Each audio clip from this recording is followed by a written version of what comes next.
Армысыздар, құрметті оқырмандарым. Бүгін біз матрица есептеуді үйренеміз. Жалпы матрица дегеніміз не? Және біз ол арқылы нені білеміз? Сол жайлы қысқаша тоқталып өтейін. Матрица сіздің туылған күніңіз, айыңыз, жылыңыз арқылы есептелінеді. Онда сіздің өмірлік жолыңыз баяндалынады, және де онда сіздің өткен өмірдегі қателеріңіз осы өмірге алып келген. Соны біз шешуіміз керек. Яғни предназначение дейді ғой.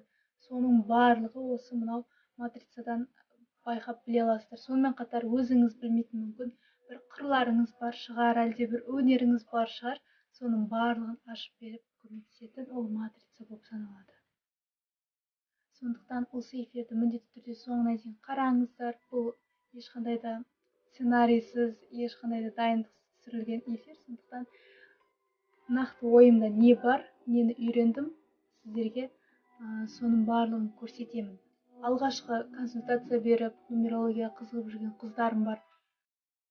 Сол кісілерге кәдімгідей табыс көзі бола алады. Соңына дейін қарап, арнаға міндетті түрде тіркеліп қойыңыздар. Кеттік.